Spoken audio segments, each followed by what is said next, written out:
Your Words Destroyed My Planet, the stream series. The edited version. Originally streamed live at twitch.tv/dualitiesdownfall. More information in the description. Your Words Destroyed My Planet. Chapter 58.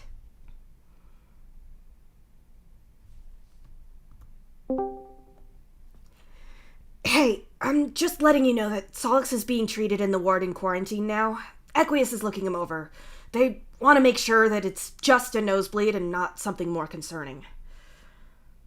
Equius didn't seem that worried after he looked Solix over at first, so I think it's good news. I'm gonna stay here, at least until Equius gives the all clear. You fiddle with your palm husk unhappily. Dave isn't trolling you back, but you know he is actually working down there. He might have time to babble his Striderian nonsense at you in a few quiet moments, but he's still doing things. You wish that he was answering you. He'd distract you from your worry about Solix. I'm pretty sure that he's going to be fine, Aradia says, but the way her fingers are tapping against her folded arm tells you that she's still nervous. It's gotta be a dream, right? Another one of those door lights, you mutter. That puts us at 9. I don't fucking like this. We still don't have any more of these coins. What if we need them? Gamzee growls, pacing about in the narrow corridor. You don't want to speculate on what the 10th dream is going to do to Solix, seeing as this one put him in the hospital. Will Solix be cleared to go back on the planet at all? He blew a truck apart. Surely, until this is under control, he can't go in the elevator or in the shuttle. Not without being as sedated as he is now, you ask. They won't let him back down until we know what's causing this. From what the others said, we're very lucky that Jake got out of the way in time and wasn't hurt. If he did that to a shuttle or the elevator, he'd kill himself and everyone else in it. We're probably not going to let him close to the hull of this ship either. Aradia agrees. They'd take his psionics out of the picture for a shuttle ride, though, right? You point out. Who says that this was just his psionics and not ghost powers, too? We don't know, and it's a huge risk. Besides, there's still the truck to think of. You can't be out of control with your psionics and be an active sailor. Aradia responds. I hope you had your pump biscuit set on the full-time sailor life, Gamzee says, shooting you a look. You really didn't want that, actually.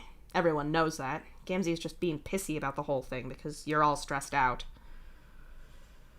Maybe Nepeta might change her mind if we get him on psionic suppressants, but like I said, we don't know how his psionics are interacting with his balancer powers. Mine always had overlap, so... Aradia shrugs helplessly. Yeah, who's to say how much of that explosion was psionic power and how much was supernatural fuckery? Until this is cleared up, it's safer to just keep him up here. You look up as Equius comes into the hallway. He looks a bit stressed, but not like he's about to deliver horrible news. The good news is that there's no bleeding in his think sponge. He's as overtaxed as he was when I studied him before. It doesn't look like the nosebleed was from an injury, so it's more likely from stress or a sudden spike in blood pressure from his psionics or whatever mechanism sparks these dreams. He's stable now, and he's awake. Equius tells all of you. What's the bad news? Gamzee asks suspiciously. Well, he's very heavily medicated, so he's a little incoherent. I also have no idea how to treat or prevent these episodes. I don't have any way to predict them either. I'm not happy with that at all, Equius tells you, clearly unhappy at his lack of knowledge or ability to really treat the problem. Can we see him? Aradia asks. Please, I told Dave that I'd tell him when we knew how Solix was doing. You plead. Karkat, we've got the elevator. Gamzee starts. Gamzee, please, you interrupt. Hey, no. I'm saying, we need to get on the next one, but I know where you left your stuff. I'll get it on, and I'll troll you when you need to leave to meet me there. It gives you longer. Gamzee finishes. He wasn't trying to stop you from seeing Solix at all. You throw your arms around Gamzee's lanky body and squeeze him tightly, as if you could crush all your gratitude into him. Gamzee wheezes and slaps at your side weakly a few times to get you to let him go. Thank you, you whisper tearfully when you release him. Gimsy just shakes his head fondly and messes up your hair, and then leaves without a word. Equius motions for you and Aradia to follow him. He still seems to be very sensitive to light and sound, so I strongly advise that you keep your voices down and leave the light how it is. Equius tells you both, and you nod in agreement. Equius quietly opens the door to a private room. There's not a lot of medical facilities in the quarantine area, and a lot of this seems to be set up for a lot of small rooms rather than larger wards. Solix is curled up under hospital blankets with his head between two pillows. Aradia hangs back for a moment so that you can get close to him, but you're wary of accidentally causing him pain. You sit down on a chair by the bed as delicately and quietly as you can, then lean in to try to see between the two pillows. There's no light seeping out, so you can only assume that he's got his eyes shut under there. "Solix, are you awake?" You whisper softly. A muffled whine escapes between the pillows, and there's a dim red glow between them. Clearly he is awake. "We got you back to the ship. Everyone was okay. You didn't hurt anyone," Aradia says quietly, and gently rests her hand on Solix's knee, just so he knows where she is without having to look. Solix says something, but his speech is slurred enough, and his tone is so warped with pain that he's utterly unintelligible to you. Looking at Aradia, you can tell that she's got no clue what he said either. "Can you say that again?" You ask gently, your blood pusher aching for your poor Moiro. He really does have the absolute worst luck out of anyone. Solix mumbles the same thing again, and it still sounds like nonsense, at least until it hits the translation sections of your think sponge that light up to tell you that you're listening in the wrong language. He's speaking English again. You feel funny?" You ask in English this time, getting Aradia to shoot you a weird look. "There is again. Funny feeling," Solix mumbles. "Shit, lyrics! He's doing lyrics again," you hiss, pulling back and hurriedly searching what Solix just said. "So, it really was a dream from the past, but the headache came before he fell asleep this time. It doesn't fit the pattern," Aradia says softly. You shrug and turn your palm husk to show Aradia the lyrics of the song. Bo Burnham's That Funny Feeling.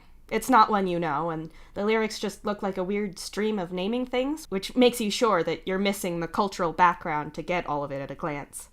You know enough about Earth culture to research it, but you want to know what's going on now. Damn it.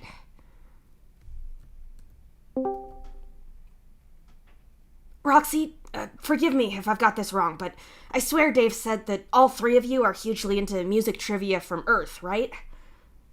Sure am. It's like our mutually shared special interest. Not to be confused with horses, which is just a Dirk thing.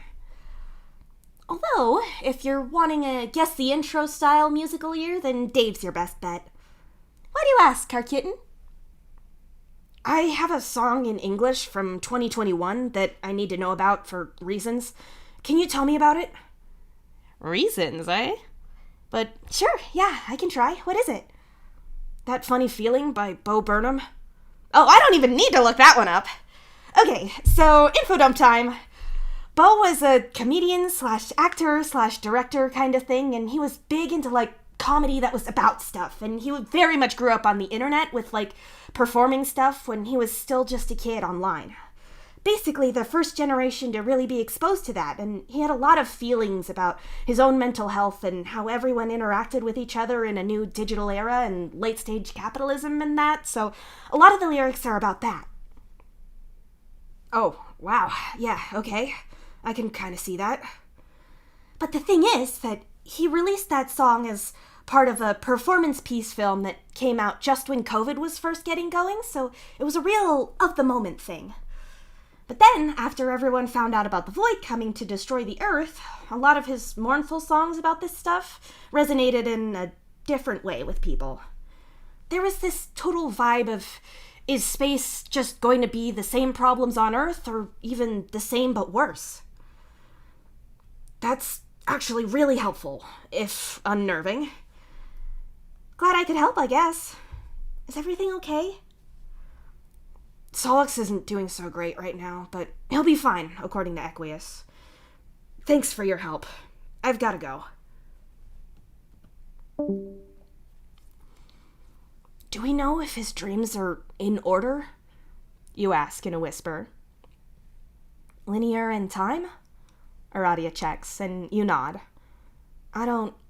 He doesn't remember, but has the music been linear? You try to think. You don't think it has been by order of release date, but then you don't only listen to music that came out in the year you're in. We're counting up to 10 on our side. What happens on that side when it's 10? If it's in order as well, I mean. You say. That could be why it's getting more intense, but it can't be a ghost thing. Not like me and Damara being connected. Solix can't have 3 ghosts, she says back in a hushed voice. You believe that, if only because Solix wouldn't break his obsession with duality to have a number of ghosts that wasn't exactly 2. You're missing something. You're missing a lot. You know that, but this feels like it's just within reach, but you haven't got it yet. Aradia reaches out and grabs the seam of your silly flight suit that you know you look awful in. She tugs you closer to her and whispers in your ear. You'd already been whispering, but now it seems like she's trying to make sure that Solix doesn't hear her at all, rather than to keep the noise down for him. He hasn't been reacting terribly to the level of noise that you've been talking at so far, so it must be to stop him hearing, right? If he is getting closer to the time that Dave's great-grandfather dies, then he could be a stronger spirit because of it. Things connected to dates or places can strengthen a ghost. There's not much more powerful than the moment that they die, she whispers. And when we get to that? You reply, dreading the answer. Aradia doesn't have an answer to that, not unless you count looking worried and unhappy as an answer. Over the next 10 minutes, Solix starts to come around a little more and starts talking like himself again, which is to say, not so slurred and in his native language once more. Is everyone okay? Solix asks in a thoroughly wrecked voice, once he's managed to get to the stage of taking the pillow off of the other side of his head. It's definitely easier to understand him when he's not sandwiched between 2 of the things. Marsty looked everyone over. Everyone was fine. Lonk says that he was bruised from Jake leaping into the front and from you rocking the truck up on 2 wheels like that. He insists that you owe him several drinks for that. Aradia tells Solix with a smile. Was Lonk hurt? You ask suspiciously. Marsty says he's fine. Aradia snickers. Fucking Lonk. Is the truck... Did I break it? Solix asks, rubbing at his hornbeds with a wince. It still drove just fine. Consider it a lighter and more fuel-efficient design. Also, you're doing the paperwork for it, Aradia says, and Solix groans. Are they back yet? Solix asks with a groan as he drags himself upright enough to slump against the headboard of the bed, but it's not high enough for that. You push him down again and press the button to incline the bed more upright for him. I haven't heard from him, but last time he messaged me, he was still out, so he's probably still out there or he's driving. You answer. You drive like a crazy person, Solix accuses Aradia. You're welcome. You wouldn't have got back here as fast otherwise. Also, my driving was perfectly fine and entirely within regulations. Aradia says that last part with emphasis, even though there's no one else here to hear her. Maybe she's trying to make sure that Solix doesn't get her in trouble for whatever rules she definitely broke to get him back as quickly as she did. I need to get down there soon. I wanted to wait until you woke up. I'll probably pass Dave on my way down. You falter as your palm husk pings. It's Gamzee telling you that you need to leave. And I need to go now. No, Solix whines. I have to. Aradia's going to be up here, and you control me whenever you like, and I'm sure Dave will be here as soon as he gets up. He'll be fine. You tell him and kiss him on the cheek. Don't go. The planet's fine. Solix whines petulantly. It's funny.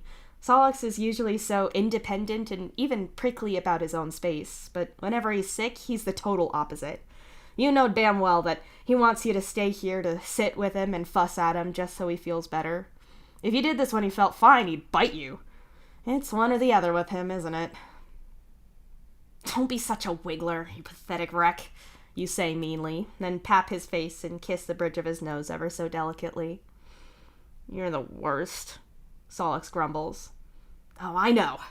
I have to go. Bye, you tell him and step back. I'll stay here and keep an eye on him until Equius kicks him out. I'll make sure he doesn't hack the hospital or something, Aradia reassures you. You are the best friend, the smartest and most competent person here, you tell her gratefully and hug her. That's a low bar. Aradia giggles and hugs you back. Hey, Solix protests, and is ignored. Go on, Aradia tells you and pulls out of your hug. You're going to be late if you don't leave now. Okay, thank you. Get some rest. You direct that last part at Solix as you hurry out of the room. Once you're out, you haul ass to the elevator terminal that connects to the launch bay. Gamzee is waiting in the doorway for you, near a technician who looks like she wants to tell Gamzee to get in so she can launch it, but doesn't quite have the globes to do that. Gamzee steps back in as soon as you get there and turns you around just inside the door so you all but fall into your assigned seat. He's awake. He looks like shit, and that was another door dream, you say quietly as you sit down. Oh, you have no idea how to buckle this whole situation up. Maybe we should try and get in his dream again, see what's happening, but then we'd be at 10 and fucked anyway. Gamzee sighs deeply. Can you help? You ask, holding somehow more buckles than things you plug buckles into. What are they called again? You really shouldn't be loose in something like this space elevator, should you? That'd be so dangerous. You really don't need all that. He shrugs, entirely unbothered. You're buckled in, you accuse him in an angry whisper. Sure enough, Gamzee's lanky body is secured perfectly in the straps of his seat. Gamzee looks down and seems entirely surprised about this, as if he hadn't done all of the eldritch buckling and whatnot to get him in that situation. Habits are weird, is all he has to say to that. Gamzee, help me get buckled in before we leave so I don't die, you hiss at him. Gamzee blinks owlishly at you and then points his finger to the middle wall in the very large elevator car. You look at it and see... Oh, you're already moving. You hadn't felt a thing. You're about to beg Gamzee to help you again, but he's already clicking everything in place for you. Thanks, you say softly. You sit in your seat, anxious about what your time on the planet will be like. None of the others really told you much about the planet, so you can only assume that physically being there isn't much to write home about. Unlike Somnos, which you know full well was cold enough to make Solix bitch endlessly. Pulling your palm husk out, you frown at the fact that you've not heard back from Dave yet. You know that he's working, but this is Solix. You would have thought that he'd have said something in response, even if it was just a quick message. Is Dave normally like this on a mission? You ask Gamzee. Like what? Gamzee says in response, sliding lower in his seat and folding his arms like he might settle in for a nap. He's not answered my message, but he was free enough to message me earlier, you say, turning your palm husk to show him. Gamzee doesn't look. In fact, his eyes are shut as he speaks. You're the people person. Helpful, you say flatly. Sailor work has periods of downtime, but usually when you're doing something, you're doing it. Dave's a jack of all trades, and this is the job he's supposed to be doing, Gamzee says vaguely. You think about that for a moment, about what you know about how Dave's mind ticks and what Solix told you about his time with Dave on Somnos, about how Dave was at his job, not Solix's chronic sexual angst about him. That's not particularly relevant here. It means he can do mostly anything, or assist at mostly anything. I know he was off helping some Carapations get to the base, you say slowly. And he's just lost one of his jobs, Gamzee adds. He's overworking himself to compensate, isn't he? We're gonna get down there and find that he's still working, aren't we? You groan. Gamzee makes an affirmative noise in his throat and doesn't even try to say that he thinks Dave might be taking care of himself down there. God damn it. You're going to find him, and you're going to talk some sense into him, and then you'll send him up to Solix. At the very least, if Dave is keeping an eye on Solix, then he'll be resting too. Solix isn't going to be doing much anytime soon. If nothing else, Solix can make fun of Dave's bad coping mechanisms enough to make him change out of spite. It's a little hard to maintain feeling very nervous when you're just in a giant elevator. You can't see outside, and you can't really feel it moving much. Most people aren't even in their seats. It's only when you start getting through the atmosphere that you really feel anything, and even then, everything is a little rumbly, and that's about it. Aradia gives you a few updates on Solix. She tells you when he's had something to eat, and that Equius is running a few more tests on him to see how he is. Apparently, Equius is trying to work out if Solix's dreams are interacting with some underlying tendency for migraines, and he's looking at his blood sugar or something. You're not sure what Equius can do with that information, since no one has a way to stop Solix from having these dreams, but perhaps it could help with the pain relief afterwards? You don't know. It's not really your area of expertise. The rumbling of the elevator gets a little more intense, making Gamzee open his eyes and look over at you. We're gonna slow down and then we'll stop. They'll do some checks and then we get off so everyone else can get on and go up. Gamzee explains. It's obvious, you know that, but having him tell you something confidently and calmly helps. Your grip is still white-knuckle tight on the straps of your seat, right up until the point when everything stops. You look over at Gamzee in fear, but he just grins at you and pops the buckle on your seat's harness. We're here? You squeak. Gamzee nods and nudges you out of your seat. He carries both of your bags in one hand, and with the other he steers you out of the seats and out of the space elevator door. A gust of air hits you in the face as you cross the threshold. You'd say that it was fresh air, but you got a solid tang of the deodorant from the sailor walking just ahead of you. All the same, your eyes may as well be on stalks for how much you're staring at everything as you walk. Above you, the sky is impossibly big in every direction. You can't wrap your head around how it can fill so much of your vision. The direction of the wind has changed now, and you can feel real wind on your face for the first time ever. Not air conditioning or air vented through the park to simulate it, but real, actual wind. Under your feet, there's dirt, packed down from hundreds of feet, but natural dirt that hasn't been taken from its host planet years before you were even alive. As you gawp in wonder at every little thing, Gamzee steers you around anything that you could trip over or walk into. You look up at him in wonder. This isn't really anything new to him, is it? Is it always like this? You whisper eagerly. With all these people? Nah, Gamzee says, and you follow his gaze to the line of very real carapacians who are lining up to get into the elevator that you just vacated. Holy shit, aliens! Well, more alien than you're used to. You're pretty familiar with one alien in particular, but you're used to humans in general.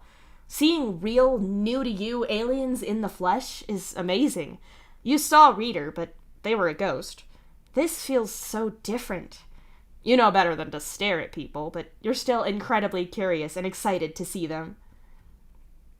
This is a real planet, though. Real air, real dirt, real... Fuck, there's buildings over there! You say eagerly, pointing out the carapacian buildings in the distance. Yeah, man, there sure are. Come on, let's go see Polypa. Gamzee laughs. You follow Gamzee into a temporary building and try to stick close by him as he weaves through people. Not that he gets all that far. Hey, Pagliacci! A voice calls out. You wince when you see that it's Cuprum. Hey, everything good? Gamzee asks, wandering over to the station that Cuprum sat in front of. Yeah. Polypa wanted me to give you a message when you got here. She's off shift right now, and you don't really need her. Cuprum says with a shrug. You stand there silently and look over the many monitors that Cuprum is in control of. There's readouts of all sorts of things. Cameras running near the elevators, open chats with people, maps, and a whole program for audio calls. Other people have tables with names and information on them, likely the Carapacians, although you see one for trolls and humans. There's a screen hanging on the wall that shows that Thalax and Aradia are on the Atuan and lists you, Gamzee, and Dave as being on planet. You suppose they don't have to track the balancers in secret now. Everyone knows why your name is up there. She just wants you to work on getting people logged into the system and set up with somewhere to stay. Him in particular with his translator shit. Aradia said that the balance is all taken care of before she left. Everything is rock steady. Kuprim tells Gamzee. Aradia didn't tell you that, but you all had other things on your minds at the time. Where's Dave? You ask, as politely as you can. Kuprim doesn't look super pleased at you asking him anything, but he still swivels back around to his machine to type away at it quickly. I relieved the guy who spoke to Cornell. Apparently... here. They've got what they came for, but they've had vehicle trouble and they're doing repairs. Also, apparently Dave's palm husk is busted, according to the call log. Kuprim reads out. Megalodon said it was only the door that was broken, Gamzee says with a frown. Maybe it was worse than they thought, or they fucked it a second time. I heard Solix did a real number on the truck. Glad I'm not the one filling that paperwork out. Kuprim grins at Gamzee. Discharge a psionics form against regs and broken equipment forms? Yeah, me too. Gamzee snorts, his shoulders shaking a little as he laughs.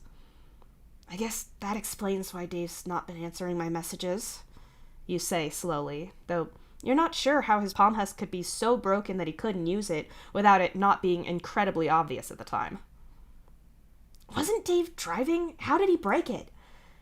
Aradia said everyone was fine, so how did it break that badly? You ask. Like he said, Dave might have done it at a different time. He wouldn't be the first guy to jack a truck up to work on it, only to lower it back down onto something breakable by mistake. Gamzee points out. Hold that thought. I can probably check and see what I can figure out. Hack into it and see what's up.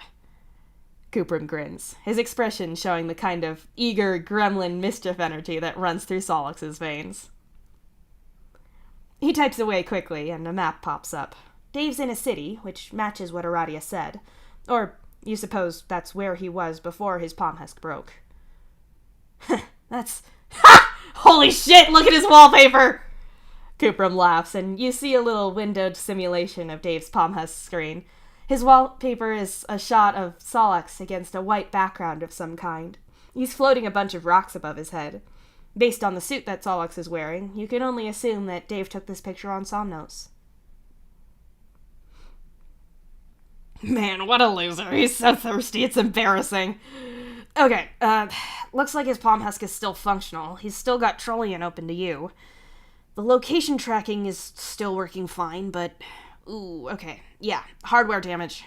It looks like it had a big impact. The cameras are busted, the speaker's not responding, and the feedback from the screen is messed up. It still works, it's probably just dinged enough that he can't use it. That's kind of weird, though. Kuprim says, trailing off at the end. Dave's pretty techy, but actually he probably wouldn't be sitting around fixing his palm husk when he's doing stuff out there. You guess. Either that or he's sleeping. Gamzee shrugs. Maybe, but Dave's eyes interface with his palm husk just fine. With most things with a screen, actually. I had to fill out security paperwork on it. He doesn't usually do it, but if his screen was fucked like this, I don't see why he wouldn't use it like that. Kuprim says with a frown. So, you're saying that Dave could be trolling me back and isn't? You ask flatly. Trying to get a guy in trouble with his mates for it's so mean. Gamzee laughs, and Kuprim's chaotic and gleeful smile stretches wider. They're just trying to get Dave in trouble. Right, you've got it. I'm sure he can make it up to me. Come on, you say to Gamzee, and the two of you leave the cackling Kuprim behind. You and Gamzee find someone who's already checking the Carapacians in. They walk you through the process for a few people, and then you and Gamzee set off on your own. As soon as you start talking to the Carapacians, you find yourself relaxing. People are very much your thing. That hasn't changed, no matter how much everything else has. When you were back on the ship, you'd been in contact with Hal about the new data coming in from your translators. You're eager to see how much they've improved, and you can tell that they're already so much better than they were. You get information about who people are, and you clarify things. Something that you didn't have the chance to do when watching their movies and translating their books. You get to amend what different words mean, adding nuance and helping the translators recognize tone a little better. Carapacians move past you to the base beyond you, one step closer to surviving this disaster that must have come out of nowhere for them. Hours pass, and there's no sign of Dave. You're pretty sure that if he was coming back by truck, then he would have had to come towards the base past you. Unless he snuck past when you were impossibly absorbed in talking to someone, and you doubt that. Then he's still out there. Should they still be out this long? It's been over a day since they left, right? You ask Gamzee worriedly. Gamzee says nothing, but he frowns out at the city in the distance. I'm going to go inside for a minute. I've got to go to the ablution block, you say slowly. Ask Coopram if they're on their way yet, since you were gonna, Gamzee tells you, still frowning and looking out at the city. He's got you there. That was entirely your intention. You hurry inside, and you do actually go to the ablution block first, but after that, you go and find Coopram. You've been working for hours. Surely whatever is wrong with their truck is either fixed or they've called for help to get back. Whatever is going on must require them to communicate with the base in some way. As you approach Coopram, you see him staring blankly at the screen in front of him, his fingers idle on the keyboard. He doesn't even seem to acknowledge you as you come closer to him. Coopram? Hi, Gamzee wanted to know about... You trail off since you're getting absolutely no reaction from the other troll at all. Coopram? You try again, but he's still acting as if you're not there. Seriously? Look, I know that you probably don't like me after our conversation in the bar, but in fairness, I was onto something. Gamzee just asked me to ask you where Dave is now. You tell him. Coopram is still ignoring you, staring unblinkingly at his screen. His screen is currently showing a somewhat low-quality image of Feferi's ship for some reason. You wave your hand in front of Coopram's face, and finally he jerks back and then rubs his eyes with a groan. Ah, fuck, my eyes, he hisses. Are you okay? You ask in alarm. Yeah, I've been working too long, I guess. Zone TF out. What do you want? Coopram asks, finally looking up at you. Gamzee wanted to know where Dave is now. You say. Again. Coopram opens a new window and types in a rapid-fire burst before a map pops up over the image of Feferi's ship. It's different to the map from earlier. He's on the move. Yeah, I can see the digital tags from the whole squad's tech. They're moving again. The truck isn't, though. Weird route, but they're heading this way. Coopram says, tracing a path over the map with a claw tip. They've abandoned the truck? You ask in surprise. Either that or its tracker stopped working, which is weird. It doesn't look like they called that in either. Coopram frowns. That's disconcerting, you say, and wait for Coopram to do something about it. Don't fucking hover over me. I'll go back to work. I'll check up on him. You do your job, I'll do mine. Coopram says snippily. My apologies, you say innocently and back up. Coopram scowls at you, and when you're far enough away, he goes back to looking at his screen. He types out a quick message, and as you're going out of the door, you see him close the map and reach for the mic on his headset. The closing window reveals Feferi's ship again, and you decide to leave him to it. You start talking as you reach Gamzee, not even bothering with a hello. Coopram said that Dave and the rest of his squad are on their way back here. He said they'd left the truck behind and not called that in. They what? Gamzee says in shock. You guess that's a big deal. That makes sense. You can't just leave ship like that behind on a planet without good cause. Coopram was going to call them when I left, or when he basically kicked me out. When I got there, he was just staring at a picture of Feferi's ship. You tell Gamzee quietly. You should at least keep your gossip discreet. Yeah, Cooperham is a weird pro-Empire fan. He had pictures of Feferi as his wallpaper for ages. I think his Moirel eventually smacked him in the head enough to get him to stop being creepy about fish, sis. Gamzee laughs loudly, because he doesn't keep his gossip subtle. Is he going to be weird if he finds out that I still have a long-range book club going with her? You ask suspiciously. Gamzee doesn't really keep up conversation with Feferi, but that's mostly because he's a pretty passive friend to a lot of people. It's not that he doesn't care, but he's just not the kind to reach out. You don't talk to Feferi as much as you should, and your book club is not nearly as regular as it ought to be, but you try. Yeah, I wouldn't let him know that. Gamzee snickers. Well, okay. If Dave is on his way back and Cooperham is following up with Dave and the others, then everything is probably fine. You can chew Dave out for not trolling you back when he gets here. Maybe you can get him to promise to make it up to you. Not now, though. You're working, and you're not dumb enough to make out with Dave on a mission. This is where you would be looking pointedly at Solix as if he was here, but both of your boyfriends are inconsiderately not here. You go back to helping the Carapacians instead of just talking shit about your partners inside your head. The work flows in that smooth way that dealing with people does. You get invested and time just flies. You come to a natural pause just as your palm husk pings. That'd better be Dave. Nah, it's not.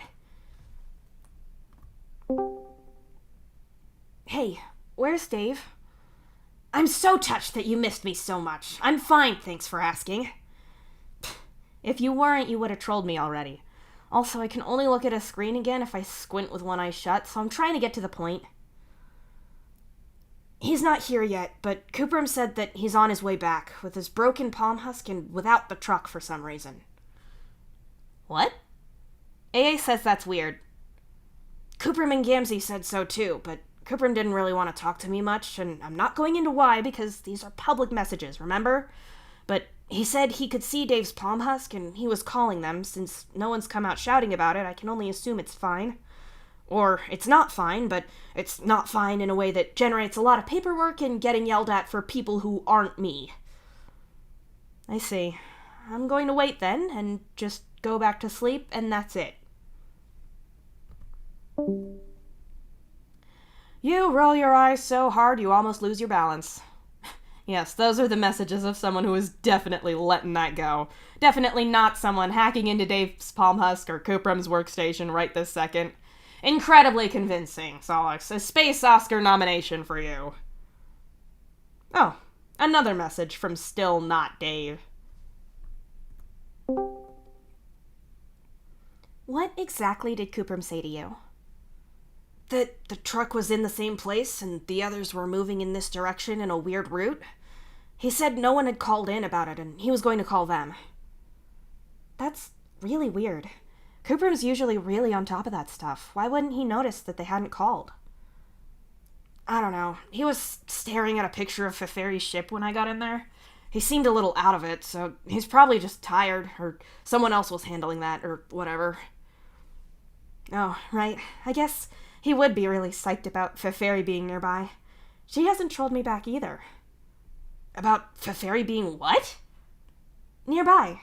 Her ship is right up near ours right now. Dave spotted it when we were out there. What? No, Feferi's at the front of the fleet. That's what I thought, but apparently not. That's what Base told us. That explains why Cooperham's freaking out about it, though. No, she's definitely not here. Besides, he wasn't freaking out. He was staring at it without moving.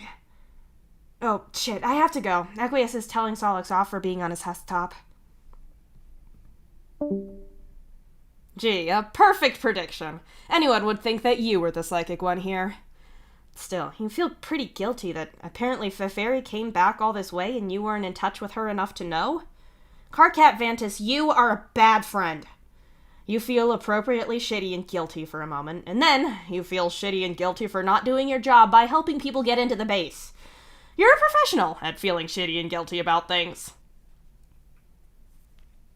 What the fuck? Gamzee says quietly. You look up at him and see him staring out across the city with binoculars in hand.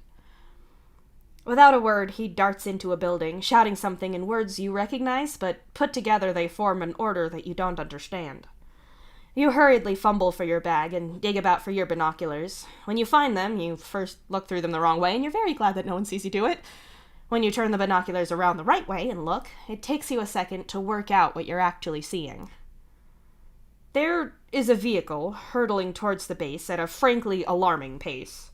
The Carapacian vehicles don't look exactly like Earth cars or Alternian scuttle buggies, but there's more or less a finite number of ways you can shape something that is more or less a box on wheels.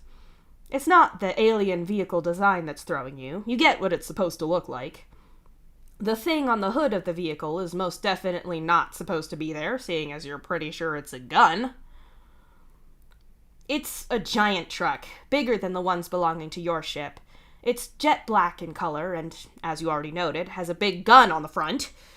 You're going to assume that this is bad, both for obvious reasons, but also because Gamzee and a good number of other heavy soldiers are rushing towards it with their weapons drawn. You don't know what to do. Dave never trained you for armed invasion by vehicle. Then again, maybe that means that you shouldn't be dealing with it at all. You should hang back at a safe distance or something. The vehicle screeches to a stop at the edge of your base, with countless weapons pointed at it. The sailors are surrounding it and waiting for whoever is in there to come out. Oh, shit, there's someone on the roof already. You didn't see her get out. You squint at the Dursite Carapacian on the roof. She looks around at everyone, her wide-brimmed dark hat shading her face before ducking back down into the truck. Through the roof. She slipped through the roof itself, and you'd think that maybe there was a sunroof or something, except she stuck her hand and then the rest of her back out through the windscreen. She's a ghost. Fuck, this is now definitely your job. You hurry over towards the truck, knowing full well that only Gamzee will understand why you're coming over. Gamzee! You shout as you get close. Gamzee orders the others to part to let you out of the way, but he doesn't let you stand up front shoulder to shoulder with him. He puts himself firmly between you and the people in the truck. I saw it too, Gamzee says, not taking his eyes off of the vehicle as he talks. The door to the side of the truck opens and a heavily armed Dursite Carapacian steps out, followed by an even bigger one. The smaller one talks, making you scramble for your translator to see what he's saying. Nobody try anything. We're getting on that ship. You don't want to stop us. You're already lining up a response to say that they don't need to threaten you to get onto the ship. You're letting anyone on who wants to get aboard. Your fingers go still when the bigger one reaches into the truck and pulls something out. Pulls someone out. Jake's limp body hangs over the taller Carapacian's shoulder. Jake's a heavy sailor, and you're surrounded by his teammates, sailors who are suddenly very keen to attack anyone who hurt Jake at all. Someone's translator rings out a demand to hand Jake over and surrender, or else they'll open fire. He's not dead, but he can be. Get out of our way! The smaller man snarls. Your fingers fly over your screen. Please, it doesn't need to be like this. Another figure comes out of the truck, a Prospidian Carapacian this time. Before you can react, he lunges forward and slaps the hat off of the smaller Dursite man's head and then jumps out of the truck and onto it with both feet. The two Carapacians who were already out of the truck look at this one like he just kicked a puppy in the face and then set it on fire or something. You're going to get us all killed! You have a kid to think of! This one shouts in the face of the newly hatless man. The Prospidian Carapacian turns to face all of you with his hands up and open, showing very clearly that he's not armed. At least, he's showing that he's not currently holding a weapon. That's something. Please, he's hurt. The others are asleep and won't wake up. One is missing. We need your help, and we need to get on the ship. These two are just stupid. Please. You elbow past Gamzee and step forward, typing hastily. What happened? Please give our people back so we can help them, and you can get on the ship. See? What did I say? Yes, please, just get my people on the ship. Give him over, the Prospidian says, and smacks this bigger one in the arm. We stopped him bleeding. The bigger one adds, and carefully takes Jake off of his shoulder and hands him to several sailors. Oh man, Jake looks so pale and his leg is drenched in blood. That's not good at all. This is insubordination. You can't just do what he says, the smaller one says sullenly as he picks up his ruined hat. Don't make stupid decisions and we will listen. This one won't wake up, another Carapacian says, unfolding his taller body from inside the truck and standing up with Lunk's limp body in his arms. Jake, Lunk, they were with Dave. The taller, thinner Carapacian hands Lunk to another group of sailors. A smaller one hurries out with a big case held over his head. The biggest one of the group goes back inside again and comes out with an equally unresponsive Cornell in his arms. You look down at the translations on screen. The bleeding one is Jake, but he said, the others are asleep and won't wake up. One is missing. Ask him where Dave is, Gimsey tells you. You weren't typing because your fingers were frozen in horror. Where is the last one? The human man. This one. You fumble for your palm husk. As much as Cooper made fun of Dave for having that cool picture of Solix as his lock screen, yours is Dave and Solix on your lounge plank playing video games. You turn the screen and show them. Put the guns down and let us in, and I'll tell you, the Prospidian one says slowly. It is probably good that you don't have a gun, because right now you want to shoot this guy. They can come in. I'm not putting my gun down. Tell them to follow us, Gamzee says, not lowering his weapon at all. The woman that you saw before, the one with the wide black hat, steps out of the truck with a similar-looking Prospidian woman at her side. They talk, but your translator doesn't pick it up. You're like us. Like him, the hatless Carapacian says slowly, eyeing you as he talks. Follow them. Please, tell me where he is. The Carapacians say nothing to that and walk into the base with their heavily armed escort. As you get further into the base, there's a commotion as a group of other Carapacians see this group and try to run over. Where is Dave? Cobram said that he was heading this way, so where is he? What's happened? Karkat, ask Aradio what's with these guys. Gamzee tells you, his voice commanding but calm. It's his work voice, and right now it's what you need to kick your terrified think sponge into gear. Aradia, the group of Carapacians that you were with has come back. What happened? Jake is bleeding, and he and Conil and Lonk are out cold. There's no sign of Dave, which doesn't make sense because Cooper said he was coming this way and he was with them before. What the fuck is going on? What? I have no idea. Everyone was fine when I left. They're not fine now! Who are these people and what do they want? The white one's name is Problem Sleuth. He's Reader's parent, and he was going to get his Kismesis and his gang, but he said they were fine. The only notable thing was that the gang are all connected to Reader. Do you mean that they see ghosts? Because there are ghosts with them. If they could see ghosts, that would make them balancers, and we would have to tell the fleet about that. And if I knew that, then I would have said something, because we would have to tell people.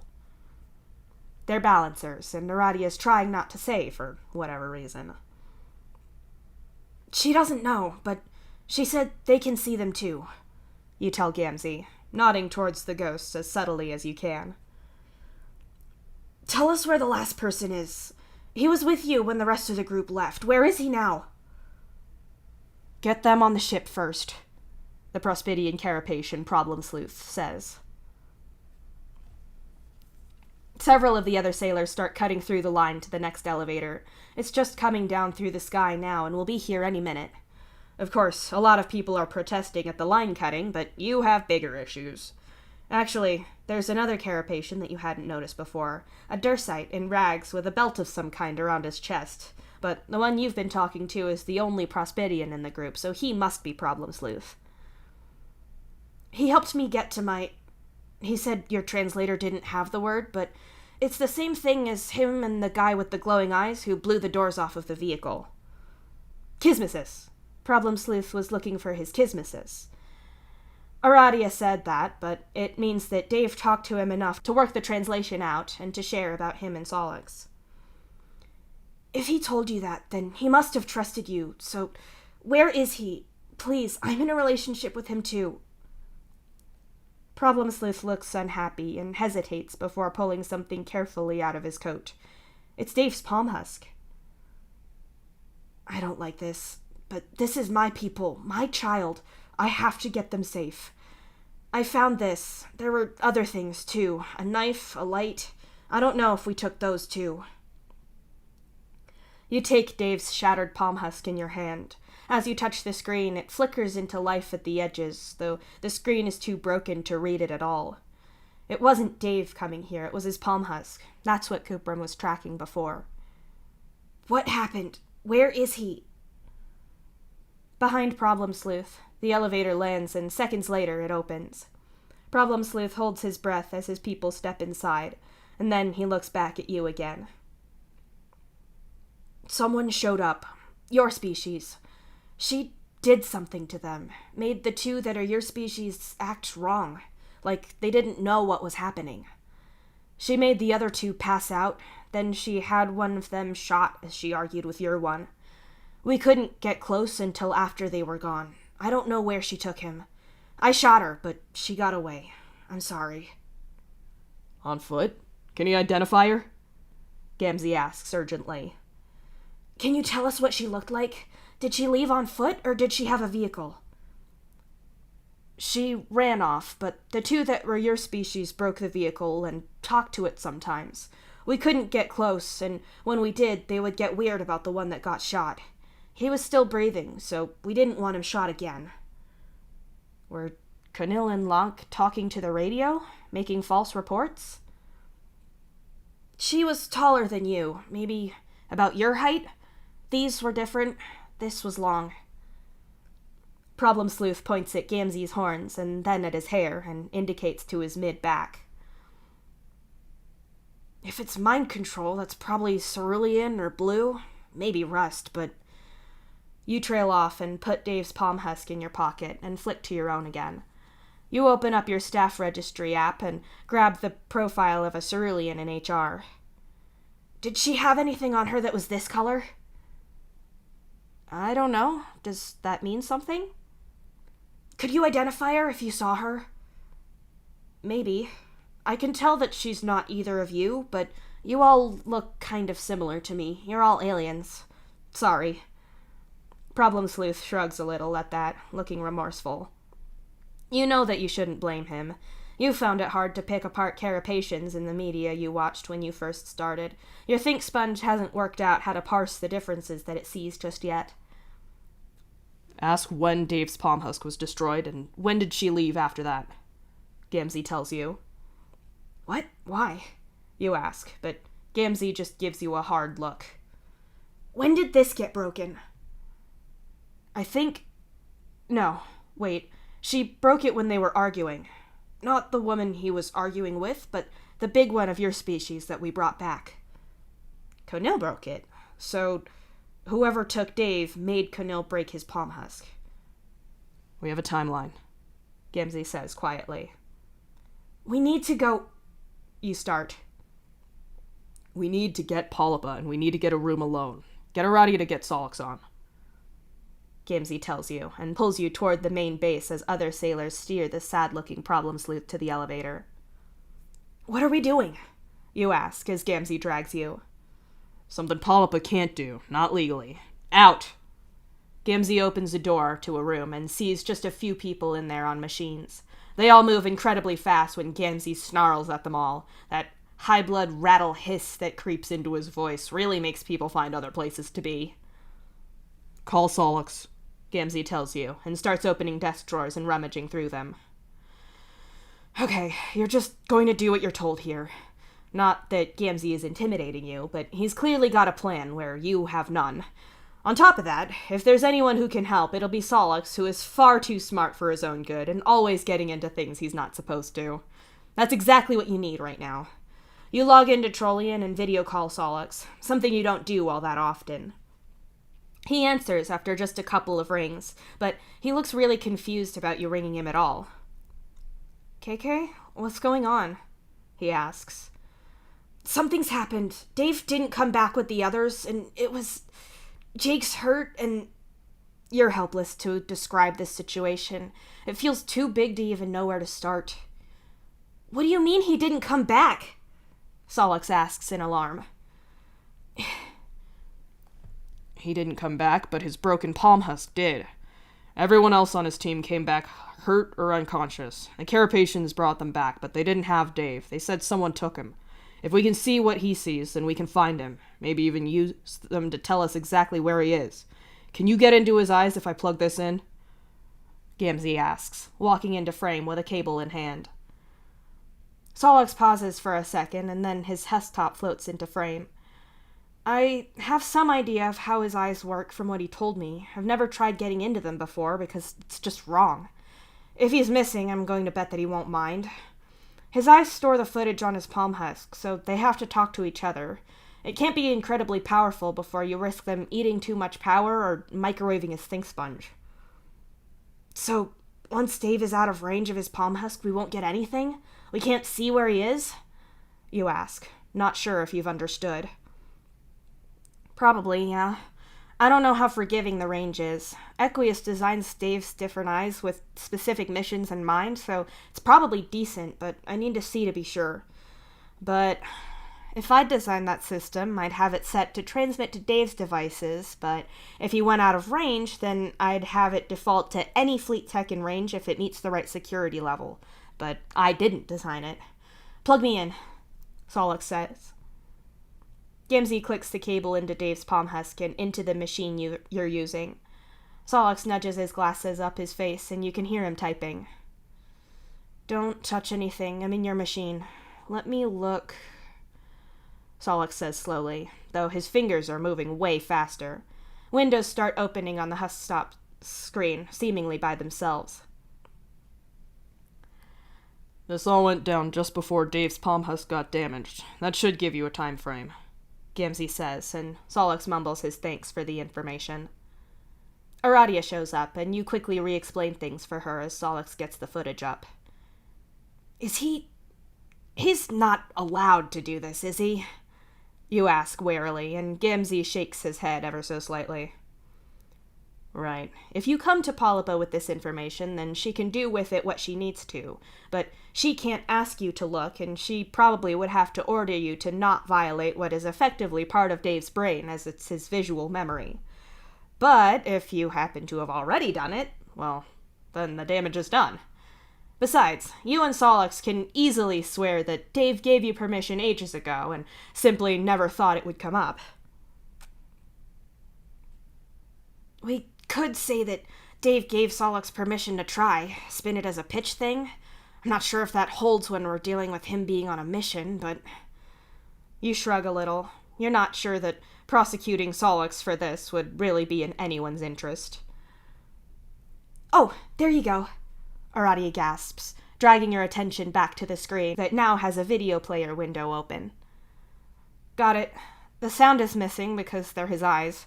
I could splice together audio from the palm husk, but that's more work, and we need information now, Solix says, and a file starts playing on screen. Dave is shoving things into a net? Something like that. It's on the roof of a truck.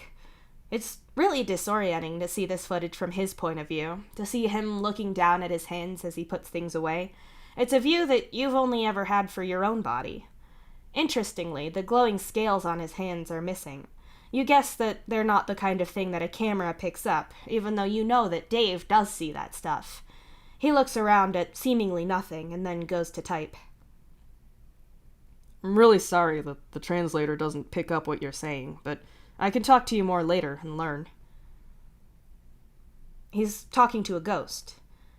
You watch him put more stuff in the net and then look around again at nothing. It's nothing in incredibly high definition. His vision is nuts. Dave seems to hesitate. Then he looks over at more nothing. You don't understand why, but he suddenly jerks, and then there's a smear of movement, and everything is black. That's it? Gamzee asks. No, his eyes are shut. See, at the bottom of the screen it's still giving us biofeedback.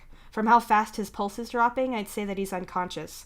Let me scrub forward a bit, Solix answers. Dave's eyes open, and your blood freezes at what you see. On screen in your call window, you see Solix jerk back and his mouth falls open. That's Mindfang. Dave's vision flicks over to Jake on the ground with Conil over and with a gun, and then Lonk, who appears to be armed and staring down two of the Carapacians. Everything jerks, and Dave goes back to looking at Mindfang again. She's shouting at Dave, but because there's no audio, you don't know what she's saying. Until you do. You can't lip read, or not reliably enough to watch something on mute and get the dialogue just from watching people talk. Some words you say and see often enough that you know them, especially when they're not words, but rather a name. You know what Solix Captor looks like when someone says it right in Dave's face. Dave tries to punch her, but she dodges and then twists his head back to look at Jake as the mind-controlled Conil shoots him in the leg. So that's how Jake ended up bleeding. Dave goes back to looking at Mindfang, and as he talks, you notice the changing stats running at the bottom of the video. You can see how high his heart rate is. They talk for a bit, and Mindfang seems progressively angrier. Then, abruptly, Dave's palm husk is in front of his face.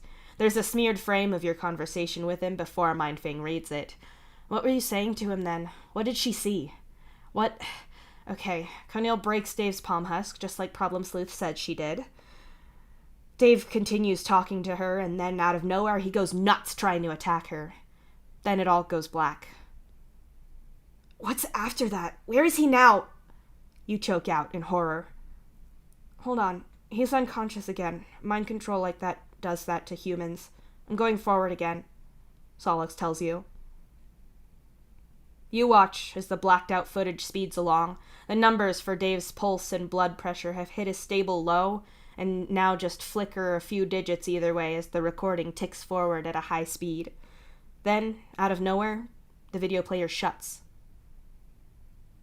There's nothing after that but darkness, and then the file ends. Why would the file end? Aradia asks Solix, who is sitting there in wide-eyed silence. Solix is dead silent for several long seconds, and then, all at once, he starts typing at light speed again. Why would the feed be gone? You were talking about the range on his eyes earlier, but what if it's not that? The horrible thought that's sitting in your mind is that maybe it would cut out if he was dead, but would it though? The tech that runs his eyes does run off of his biology as a power source, but you also know that they have their own power sources. Hal told you as much when the two of you talked about his arm. If Dave died, his eyes would keep recording for a good length of time afterwards. The file wouldn't cut. You'd just see every vital statistic reported at the bottom of the screen drop to fatal levels and stay there, right? There's a range on it, like I said there would be. It's 10 miles. And it does default to other fleet tech if his palm husk isn't there and it's in mission mode, which it was, Solix says, emotionlessly. Okay, then we just need to get someone within 10 miles of her. She was on foot, though we can't assume she'll stay that way. She'd have no problem getting hold of a vehicle. People are abandoning theirs everywhere. But she can't control the Carapacians, and if she goes near any of our people, then we'll make a connection with them, right? Gamzee asks. Yeah, if Dave gets within 10 miles of anyone in the fleet, then it'll ping over and they'll get an alert. Solix nods, still typing. Wait, how do you know that she can't control the Carapacians? You ask in confusion. Because she didn't. She got shot. She had to use Lonk and Canil to fend them off. Solix, send that to us and get the audio in. I'm getting Polypa. This is search and rescue now. Then it's motherfucking revenge murder time. Gamzee growls. You watch as he marches out of the room, clearly prepared for this eventuality, or at least he's had enough training that he knows there's a plan. He knows what to do. He's prepared. He's a sailor. You're not. You don't know what to do. Dave is gone. Mindfang took Dave. She attacked him, shot Jake, and who knows how messed up Canil and Lonk might be. You don't know what to do in this situation. You were only just sending Dave messages today. How has this happened? KK, get Cooper back. I need to talk to him about what he's already tracked so I can find Dave, Solix says to you, dragging you back to the moment. Get him back? He's just... Maybe he's off shift now, but he was on earlier, you say weakly. His machine's been idle for ages. Go find him, KK, Solix says again. You nod numbly, and Solix hangs up the call. He's given you a job to do. You can go do it. There must be a map of the area. There must be some way to work out how far Mindfang could have gotten with Dave. That way you can intelligently work out where to sweep to find him. Someone could fly one of those fast aircraft over a wide area in zigzags or something and catch his signal. Mindfang probably doesn't even know that Dave's eyes can do that. You didn't know. You hurry out of the room and back around to the main communications room that Cuprum was in before. The place is already chaotic after the arrival of the armed Carapacian gang, and no doubt it's about to get a hell of a lot more chaotic as soon as Gamzee finishes relaying everything you just learnt to Polypa. The sole point of calm in all of this chaos is Cuprum. Cuprum, who is staring unblinkingly at his screen, his hands unmoving on his keyboard. Cuprum, I need your help, you say desperately, but he doesn't move. God damn it, Cuprum! Stop staring at Feferi's ship and help me! What's so... You trail off as you look at the image of Feferi's ship that's supposedly so much more important than helping Dave. Wait, you know that's really low resolution, but is that... You are looking at the Empress's ship. Are you? But Feferi...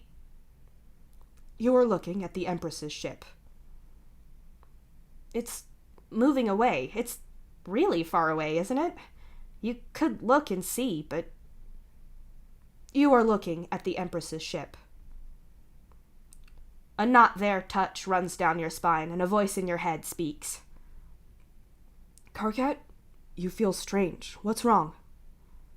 You try to form words, to bring the will to move, but you know that something is wrong, and whenever you try to think that it's wrong, You are looking at the Empress's ship. Karkat, look at me.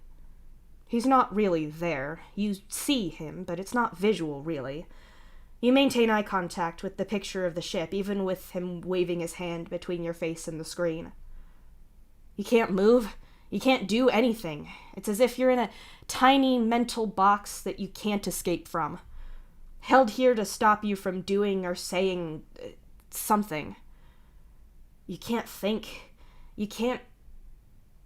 Everything lurches and shakes. Then out of nowhere, you're looking up at Gamzee's terrified face.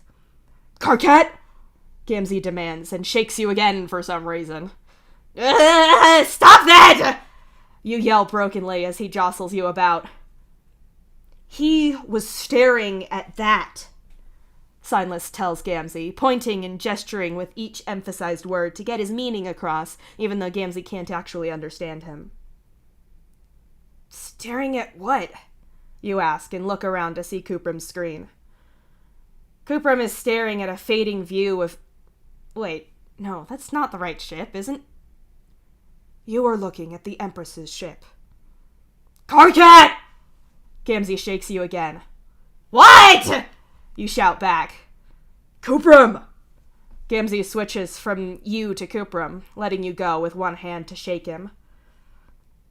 You gasp as Cuprum slumps over to the side on his desk, his head hitting the surface with a thunk. For a terrifying second, you think that he's dead, but the pained groan that rises from him lets you know that he's not. He might wish that he was, but he isn't. Is he okay? Why did I even come over here? What was I doing? You whisper, feeling impossibly lost. Are you okay? You were staring at the screen and not responding to anything. That looked like mind control to me. Signless says to you.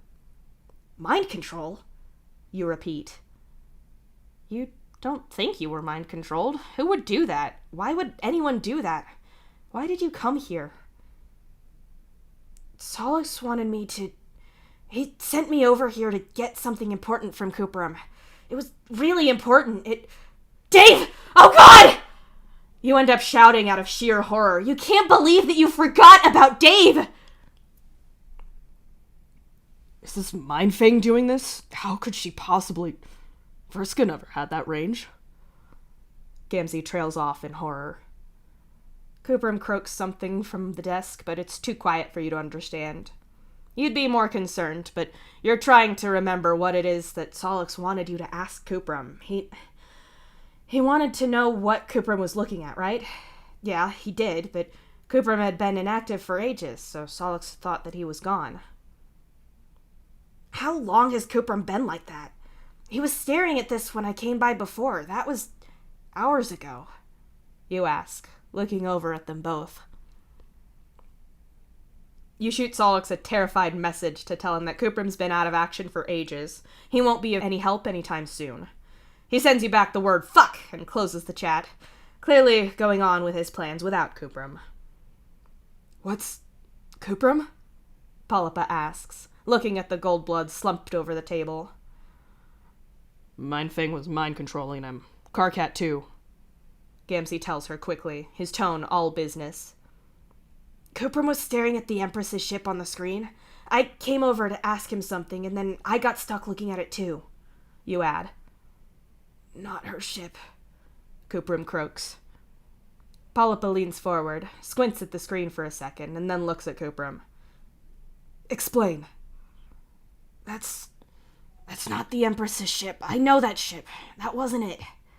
Coopram rasps, as if the whole time he's been sat there he's not swallowed, blinked, or otherwise biologically done anything unless it served staring at the screen. We verified it. It is. Polypa points out. Solix, is it possible for a ship to fake that it's another ship? What? Is it possible for a ship to fake the signals or whatever it has that let other ships know what ship it is? I guess. I don't know why you would. You can still see the other ship, even if it's far away. But could you? If you had a ship that looked like another ship, could you do it? I could if I tried, probably. I don't get why you're asking. What does this have to do with Dave? I got stuck staring at a picture of the Empress's ship, except Feferi is meant to be at the front of the fleet. Coopram says that it's not her ship, but he just got blasted by Mindfang mind control, so I don't know what to think. I'm trying to map a pattern to find Dave. Get someone in telemetry to check it out. Oh, I think I know who I can ask. Solix says that it could be possible that someone faked the signals, but he can't check it himself. Coopram, Follicle works in telemetry, doesn't she? Can't you ask your Moira to find out if it's legitimate or not? You ask, hopefully. I will ask telemetry to double-check that ship. We have processes for this, but clearly something is going on. As for right now, we need a plan to find Laika's signal, Polypa says firmly. We're going to fly? Gamzee checks. Yes. We need to brief everyone who's qualified and safe to fly. Polypa nods. What? You ask helplessly. I talked to Polypa. We're running search and rescue. Solix is already putting a map together. He was tracking other ship's sailors when I trolled him. I only came looking for you because you didn't follow me, and it was ages since I saw you. Gamzee fills you in. How much time did you lose staring at that ship? How much of Dave's time did you lose? What do I do now? You ask, whisper quiet. Wait outside. I'll grab you when I'm on my way out. Gamzee says, and you nod. And Karkat, don't contact Dave's family. But you start. No, until we know more, until we've got a plan, we can't tell them. There's a procedure for this, Karkat. It doesn't matter if you don't like it. Just do what you're told, just this one time. Gamzee insists. It's cruel to tell them when we don't have more information or a plan. Nepeta is on the ship. She's pulling together everything that we know so she can brief them properly. She knows what we can do, how we can help. You don't. Polypa warns you. I'd be giving bad news and no information to make it better. You say miserably. You hate it, but this makes sense. Thanks, man. We're gonna get him. She can't hide from us, Gamzee says, giving your shoulder a reassuring squeeze. You nod and go outside a little numbly. You don't know what to do. You can't even check on Jake because he's already on his way to the ship. He's somewhere between here and the Atuan, rushing to receive medical care for the gunshot wound to his leg. You're lucky he's still alive. You know that getting shot in the leg is played off as fine in movies, but it's still being shot, and there's plenty of blood supply to a person's leg. Jake could have died. What are you going to do? How is Mindfang even able to control you and Cooperum? All you did was look at the ship on the screen. But no, you looked at it and doubted that it was what it appeared to be. So did Cooperum. Polypa believed that it was the Empress's ship, and she was fine. Is that it? Can mind control even work like that? Vriska couldn't do that, but then Vriska was a kid. Mindfang's an adult, and she's been one for a good long while. She's incredibly powerful. And now she has Dave. She has Dave, and she wanted Solix. That's even worse. Clearly Dave agrees with you, because he tried to beat the shit out of her for even saying his name. It's not like you can even wonder why she'd want Solix. She was responsible for Matuna being abducted, so a second chance is obviously going to interest her. Worse still, you know where she took Matuna. Dr. Lalonde would love to get her wretched hands on Solix and the poor ghosts of Matuna and Psionic. Solix is thankfully safe from that fate right now, but Dave isn't. You can't let him end up back in her hands. The gnawing fear is that he might already be in her hands. What if that ship really isn't Feferi's? That somehow a woman who is a biologist and a psychologist, admittedly awful at both, is somehow also some kind of hacker who can disguise her ship to be just like Feferi's? It was heading away from you, wasn't it? What if Dave isn't in this city with Mindfang? What if he's gone and you're too late? Mentally, you recoil from that idea and grab for Signless like a wiggler with a comfort blanket, and sure enough, your ancestor appears before you again with a pop. I overheard the briefing. I was trying to check further away from the camp to see if I could see him. Signless tells you, instead of saying hello. At least you're doing something. I'm just useless, you say, clenching your hands together. You're not. You just can't do anything yet. Look, from what I heard, they're going to search. I'm going to go looking for him as well. Signless says, and then he's off without looking back at you. You can't leave. You need to be here so Gamzee doesn't waste time hunting you down when the search plan has been finalized. You can't do anything until then. But if you stand here doing nothing, you're going to explode. You're going to start imagining what's happening to Dave right now. If he's awake, you know he's going to be scared. Even if he's pushing it down under some level of sailor mode functioning, he has to be scared. Anyone would be. He's got to suspect that Mindfang wants to take him back to his mother, or else she'll use him for bait to try to get Solix. There's no way that Dave would cooperate with either, but how much can he reasonably resist someone who can knock him out with a mere thought? Just think about this reasonably. Mindfang can't stay on this planet, so she's got to get off of it. That's the sort of thing that ships notice, and even if that isn't Feferi's ship up there, someone's going to know. Mind control psionics don't manipulate humans, they can only put them to sleep. There are other ships here with a higher human ratio than yours. Someone will notice. Not to mention, Mindfang has to get off of this planet and up to any ship to escape. If she hitched a ride by mind-controlling someone, then she's going to get back the same way, which means getting close to someone in the fleet, and that will mean Dave's visual feed gets picked up again. If she has her own shuttle, then there will be a shuttle that's not otherwise accounted for, right? She can't vanish into thin air. You're going to find her, and find Dave. You're going to find Dave.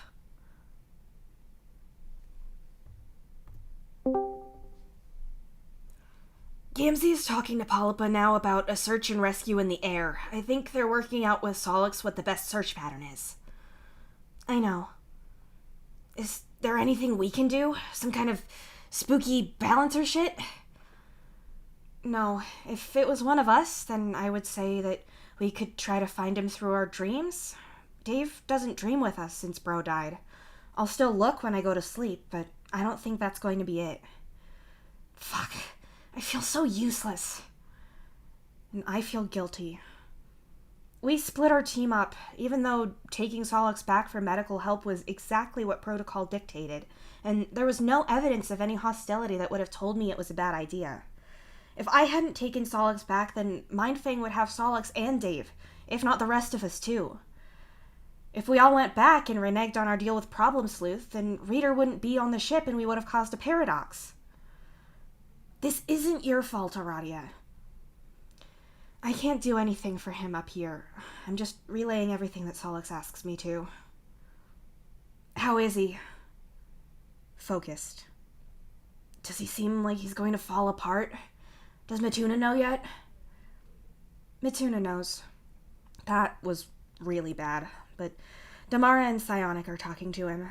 I tried to help, but Solix needed me more, and he needed them away from him so he could focus. What do we do if Mindfang has already got away somehow? It depends on how she got away, but the further he gets from us, the worse the odds of us getting him back get.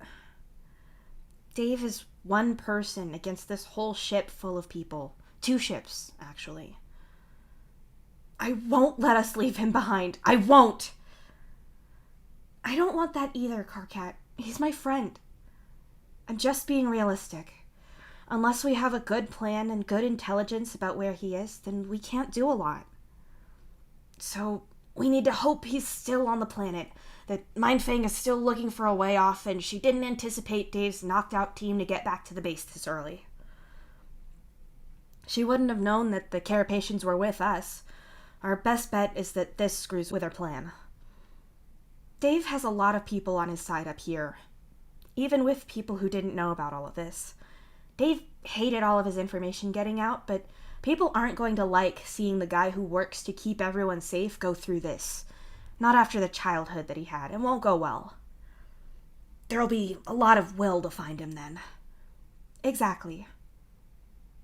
We have to find him. We just have to. We're going to do everything we can. I have to go. Solix needs me to talk to telemetry. Go, do that.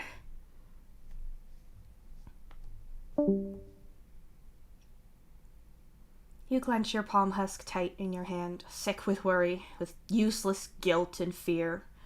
You need to find Dave and get him back so you can hold him so tight that you can almost feel his bones creak. You need him back so he can make the darkest jokes about that one time he got kidnapped, so he can make them way too soon and people won't know whether or not to laugh, even though you know it'd mean how he's not okay still. This can't just happen. He had the worst childhood, and now things are finally better. He has you and Solix. He doesn't have to lie anymore. He can't get all of that and then be gone forever. That's not how this goes. That's not how this is supposed to work. That isn't how this is going to go. You're going to scour every inch of this alien planet. To be the physical presence to Solix's technological touch. The pair of you acting as just 2 parts in the net that's going to snare Mindfang up and drag her down. You'll do this. And actually, it makes sense in a way. You can get Dave back, take Mindfang from Dr. Lalonde, and hurt her back for once.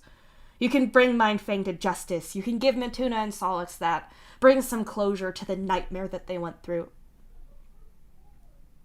Gamzee strides out of the building with long and purposeful steps. He's followed by other sailors who are moving with purpose. You're immediately alert, and you start half walking, half jogging in order to keep up with him. Do we have a plan? You ask urgently. We do. We've got a flight path planned for each of us. Red Glare is aware of the situation, and she's sending her own pilots out too. We got to her just in time, because she was about to have those sent back up to the ship since they've taken all the Carapacians they can. Gamzee tells you. That's good. That's... Okay, what about other ships? You ask hopefully. Red Glare's putting word out to the other fleet ships around the planet. Everyone wants to catch her and get Dave back. Put these on. Gamzee says as you reach one of the aircraft. He hands you a pair of headphones and climbs into the aircraft. You shove them on your head and scramble in after him.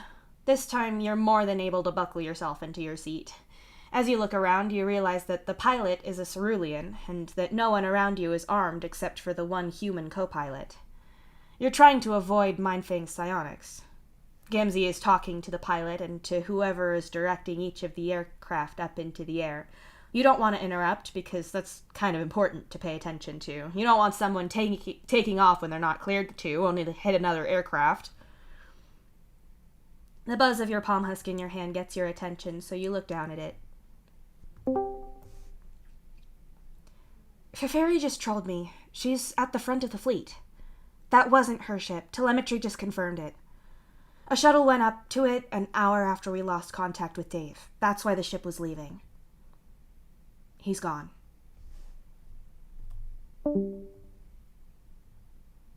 He's gone?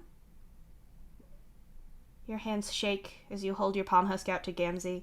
He looks a little annoyed at first that you're interrupting him, but then he reads it. You watch his face freeze and then go blank. A second passes, and then he starts talking in a channel that you're not in, so you're left in numb silence as you try to get the idea into your head. Dave's gone. He's probably been gone the whole time you've been here. You've been waiting for him to come back to base as he's been speeding away from the planet, a prisoner on Mindfang's ship. What do you do now? The aircraft takes off and you jump at the movement. What's going on? What's the point in searching for Dave when you know he's not here? You try to ask Gamzee what the hell is going on, but he doesn't reply to you right away.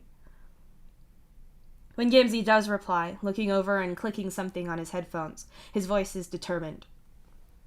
We're going to search, just like we planned.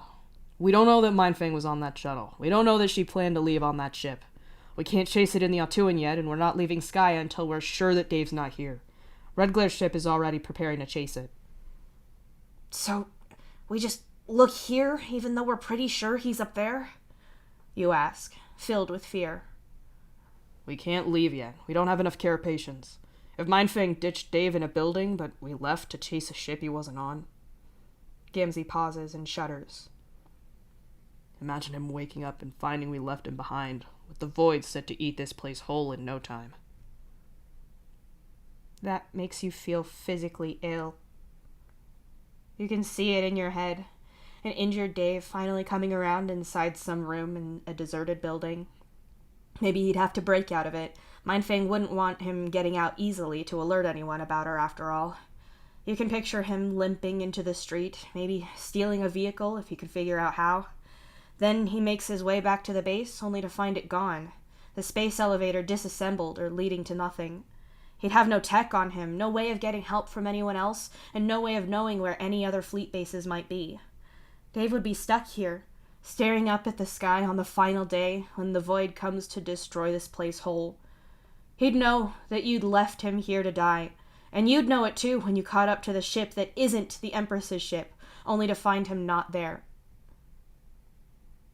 Okay, we searched, at least until we can go. You agree shakily. Gamzee nods and turns his head, switching channels to talk to other people. Fuck, you need to talk to Solix. You can only imagine how bad his mental state must be right now. You need to look after him, even if you're all the way down here, and fuck the idea that this will be on public record. You don't care. We're searching the planet for Dave still, just in case. We're going to find him, Solix, no matter where he is. I know.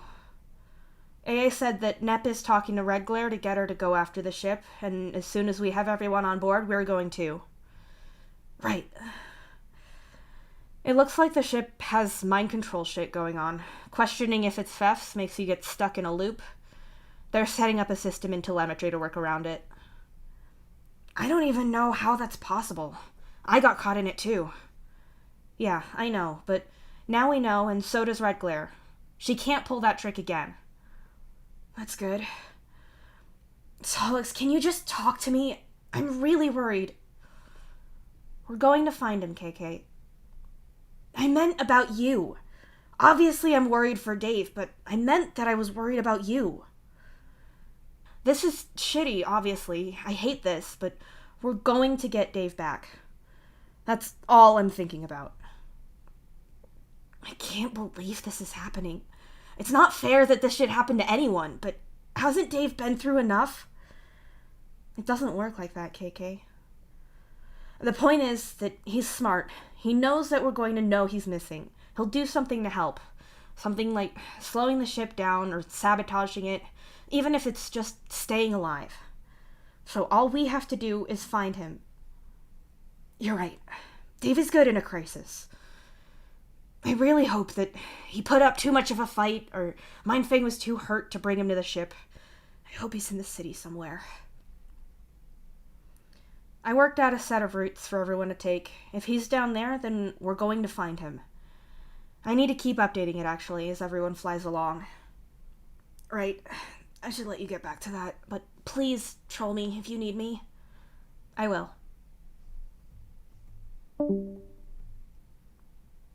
That is Solix compartmentalizing his actual emotional reaction behind trying to solve a problem. You know it is. You just hope that Solix will be okay until you get Dave back. That his inevitable breakdown is one of relief, and then he can process the trauma of the whole situation. You're not going to snatch away Solix's faith that Dave will be okay. You're hoping for that too. At least there's a plan. At least people are able to look this time. God, you feel for Matuna as well right now. This is going to be awful for him. You have nothing else to do but to sit in your seat as the aircraft that you're in follows Solix's mathematically carved out search pattern. You cling to your palm husk, waiting and hoping for it to ping up with a feed from Dave's eyes, so you can see through the eyes of your boyfriend and know that he's alive and well. You could stare a hole through the screen with how intently you're staring at it. The day turns to night, and then to day once more. You don't sleep, but you do zone out in a way that should get you some kind of rest at least. In that hazy, half-awake state, your mind replays your memory of the last night you all slept together, how it felt to be curled up against Dave's sleeping body. The memory of his bare but tattooed skin under your hand is so vivid that he could be here now. You can almost feel the phantom movement of his slow breathing as he slept next to you. Eventually, you have to turn back to the base to refuel and to rest. You've already run out of Solix's original pattern, and Polypa had called an extended route out to you. No one wants to call off the search, but you need to break it off into a different shift at least. Needless to say, no one else has found Dave either. When you get back, Polypa sends you and Gamzee up to the ship. Skaya has proven to be relatively stable, and the news about Dave going missing has just broken up on the Atuan, though obviously Nepeta told Dave's family before announcing it to the rest of the ship. There's more danger of that fear unbalancing the Atuan than something going wrong with the balance down on Skaya. The elevator up to the ship is absolutely crammed with people and with stuff, including bits of the base. Clearly, the operation to get the Carapacians aboard is being run at maximum speed now. You didn't see anyone checking the Carapacians in at the entrance to the base. If people don't have IDs when they get aboard, they can get them later. Finding Dave is a time-sensitive matter, and no one should be spending that time on admin work. Solix isn't in the medical room where you left him. Instead, he's back in your shared room on his husktop.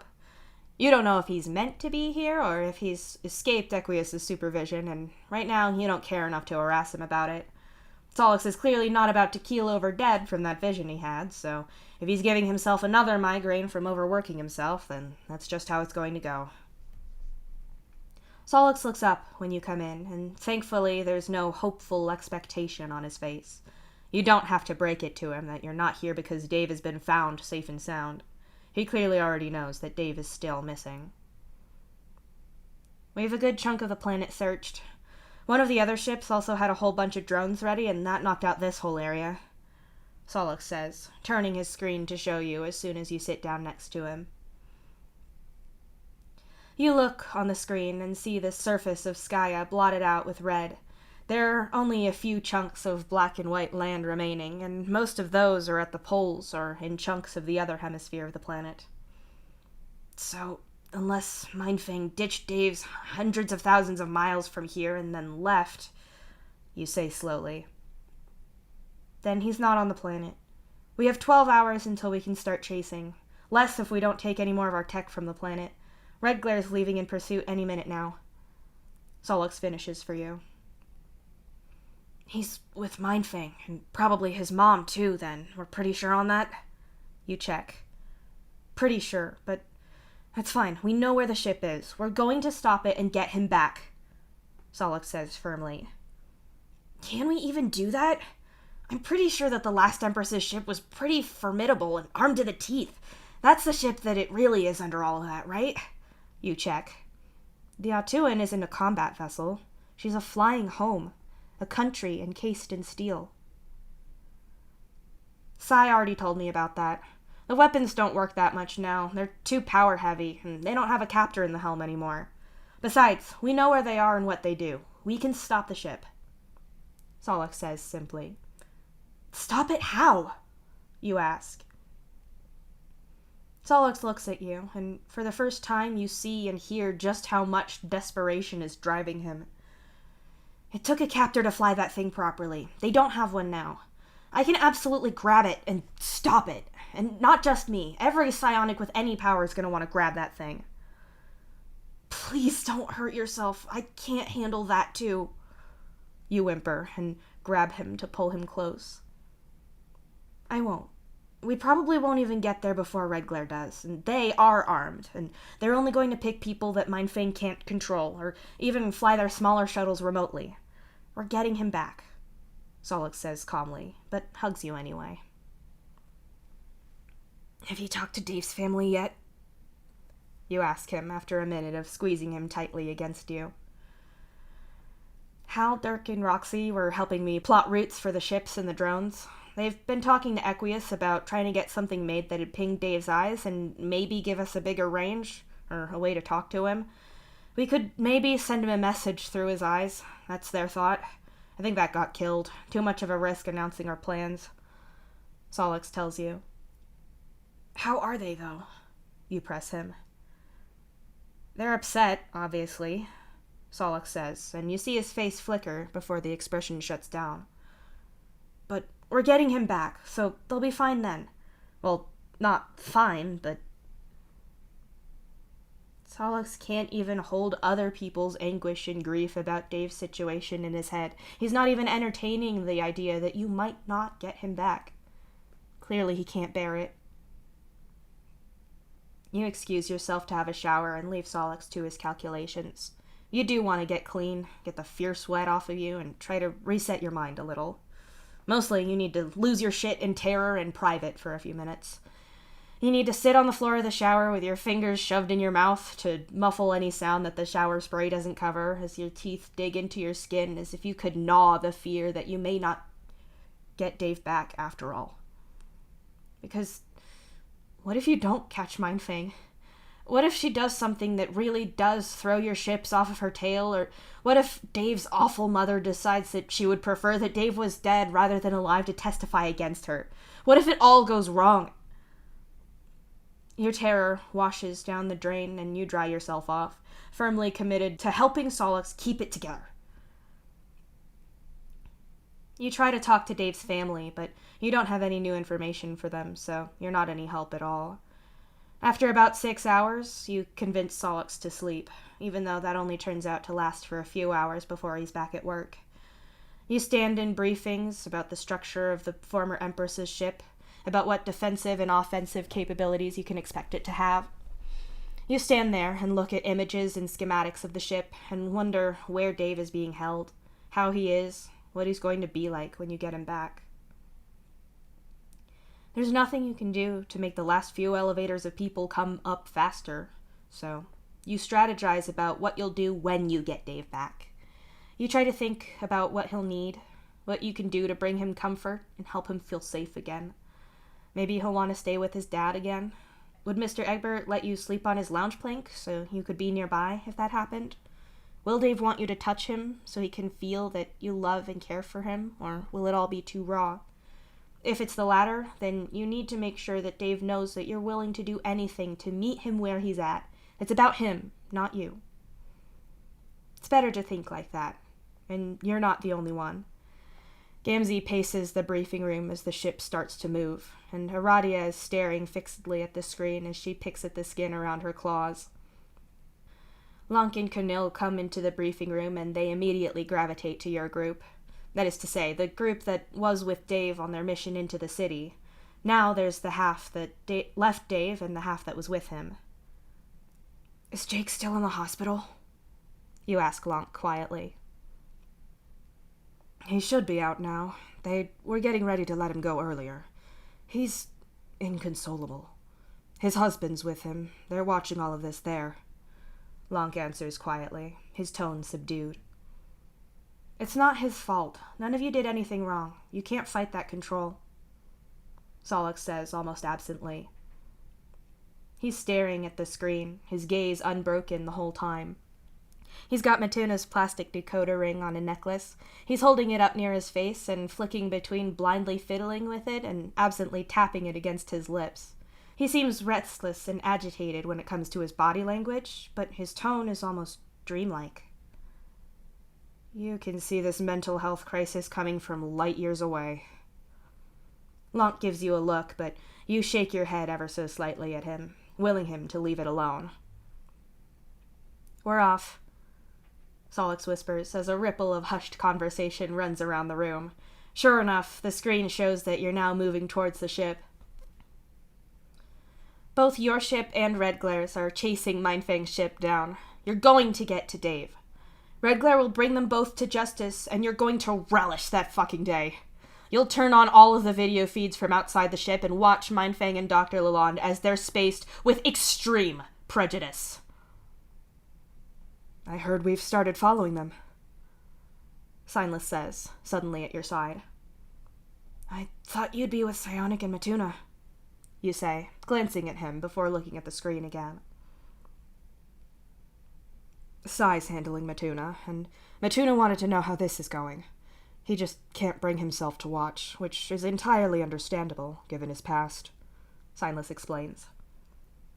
It's going to go fine. We'll catch up to them in 10 hours. We don't need to be subtle. There's no way they haven't already spotted Red Glare, Solix says simply, but doesn't take his eyes off the screen anyway. Signless gives you a look of wide-eyed concern, his eyes shifting from you to Solix and back again.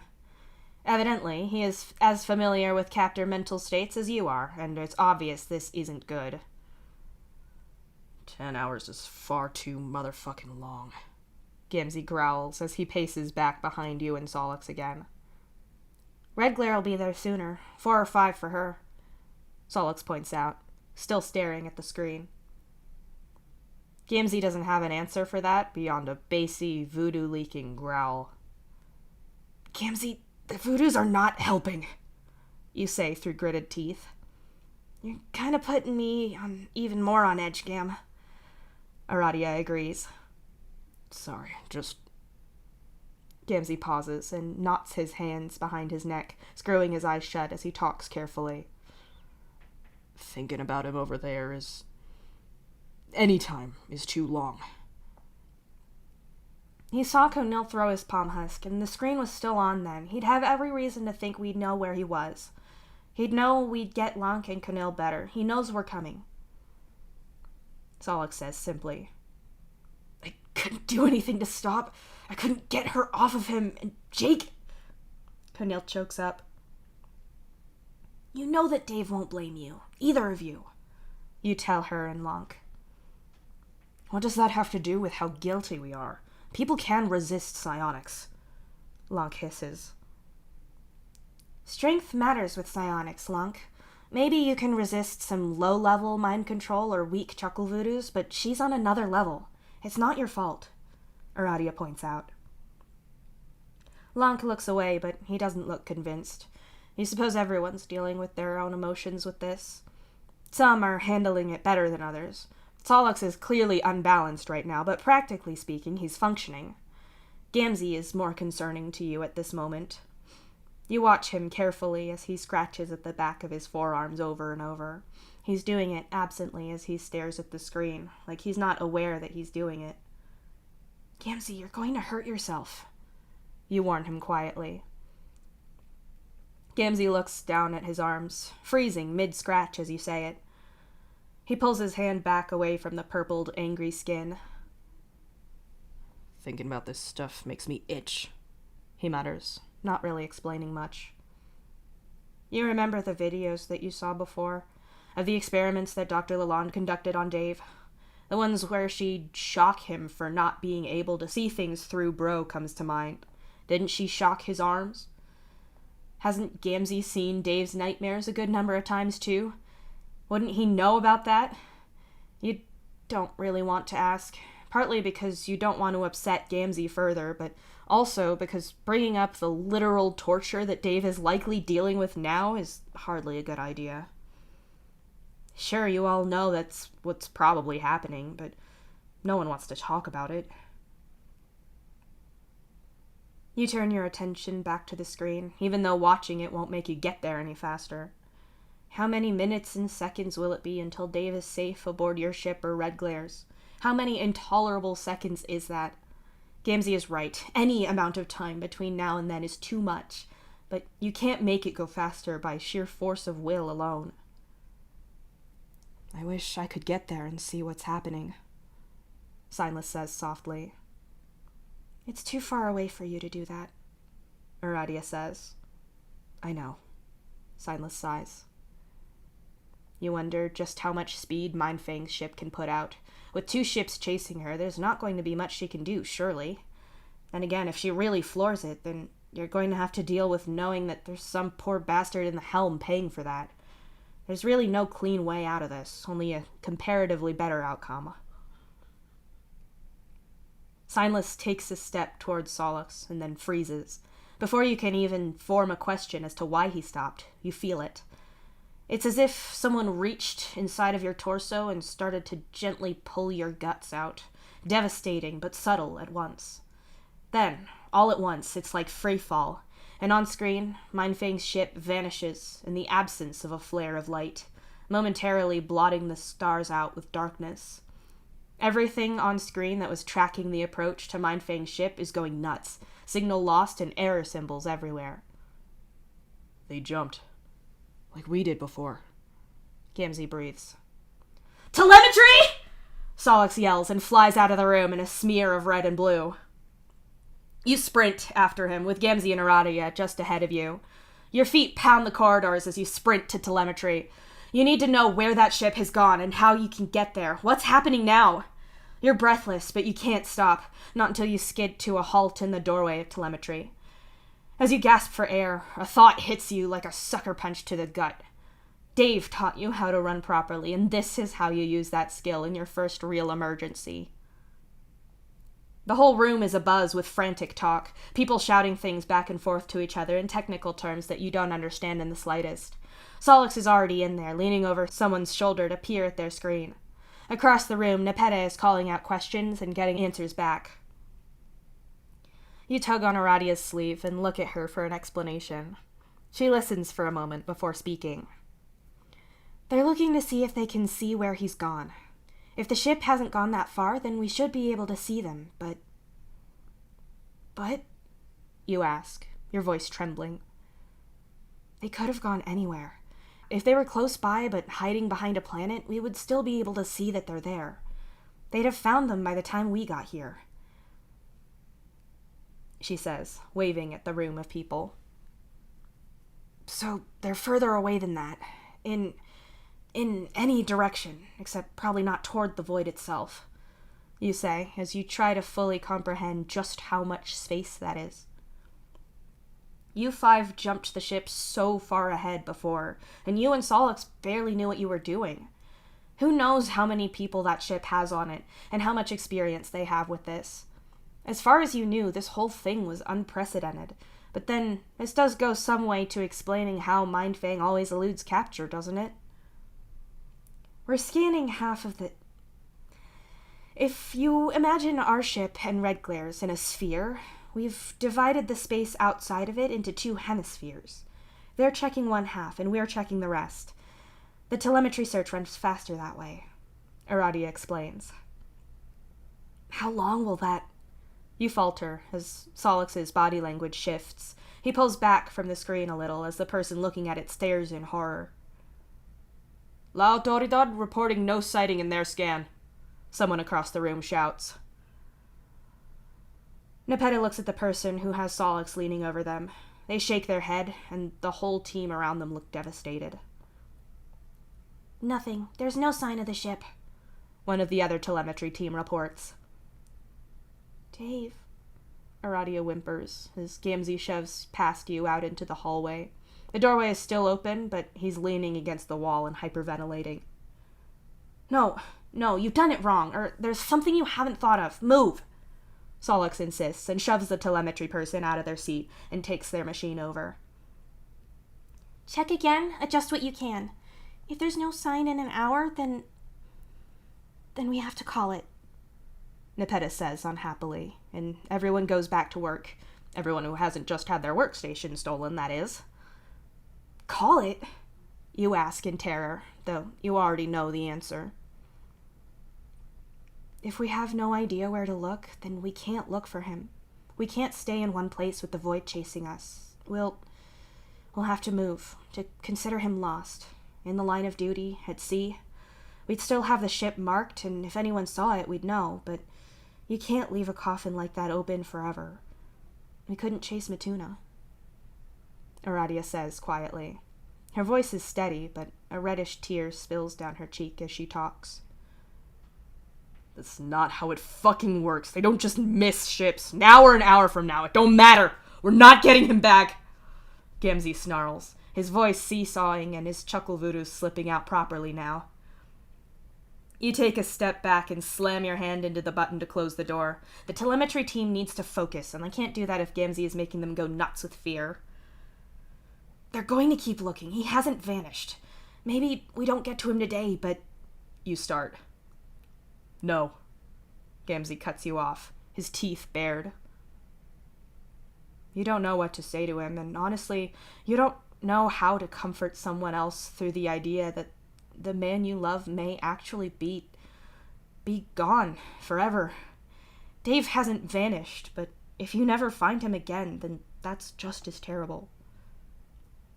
He's dead, Gamzee says roughly, the words like a knife through your blood pusher. Don't say that, please, you beg. I hope he's dead, Gamzee hisses, looking right at you. Fuck you! Don't say that shit to me! You shout back. No, I hope he's dead. I hope that the reason we can't find him is because that jump went bad and he's just a cloud of atoms now. I hope he's dead. Gamzee shouts at you. No! You scream. You're this close to trying to punch him for that. You don't fucking get it, Karkat. You don't know what it's like. What unholy hell he's in on that ship. What sickness his mother has in her fucked up thing sponge. You ain't lived through every nightmare of his like I have.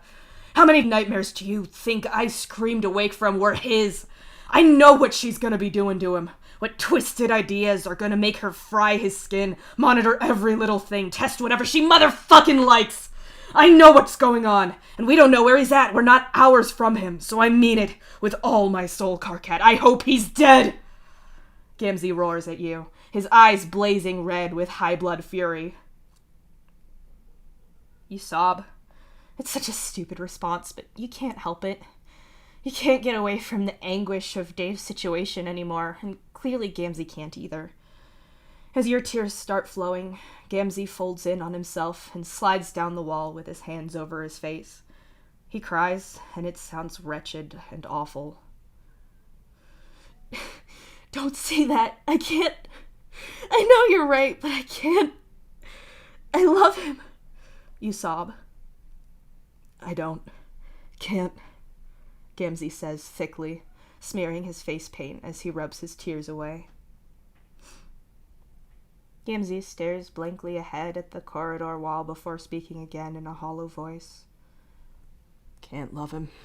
Can't like him all that much. I've been him for too many nights. Screamed my guts out in his mom's lab while he was hiding behind Kurlos' body under my bed. You wonder how many of the subtle things that to this day make Gamzee twitchy also get to Dave. You never thought to check. You wonder if you'd got so used to avoiding them that you kept doing it even around Dave. We were supposed to be out. Still had GHB and Bro, but it's supposed to be over. Gamzee shudders at that. I hope he's dead. Don't say that around Solix, please. You say, and then hesitate before adding. Or me. I know why you're saying it. I get it, but... Gamzee gets to his feet and nods, all of the rage and anguish gone, buried deep once more. He opens his mouth to say something and then shakes his head. Wouldn't sleep tonight. Bad idea, Gamzee mutters, and then he's gone. Standing there alone in the hallway, you're not sure which hurts more. The idea that Dave is dead, or that it'd be better if he was, or the still lingering hope that you might still find him and get him back. You want him back, more than anything, but that hope might hurt worse in the long run. You open the door to the telemetry room again, catching Nepetta's eye as you do. She looks heartbroken, devastated for herself and for you. It's not a look of hope or determination. Clearly, she's got an idea of how this is going to go. What are the odds that they're going to find Dave if they haven't spotted the ship already? You ask Aradia quietly. Very, very bad. Space is big, but we know what we're doing. It's not some tiny ship. Aradia says, her voice low enough so you're the only one who hears. It'd need to be some program error or someone hacking the system or whatever. You guess. Aradia nods, and you both look at Solix. The odds of that not being caught, if that's what's wrong, are non-existent. Around the room you can see the determined looks on everyone's faces, but they're not optimistic. Hope is rapidly fading around you. Except for one person. Solix is typing at 1,000 miles an hour, scouring every bit of his stolen screen as he goes. He's not letting this go, and you can't imagine how much worse this is going to get for him. It's losing Dave, and it's reliving losing Matuna all over again. It's knowing that Mindfang only came to Skaya to get him. Survivor's guilt times 2. You stare at the screen on the far wall of the telemetry room, at the space where Dave had been, and you can't help but feel like Gamzee was right. Not about Dave being dead, but about how it's not fair. This was supposed to be over for Dave. It's not fair at all.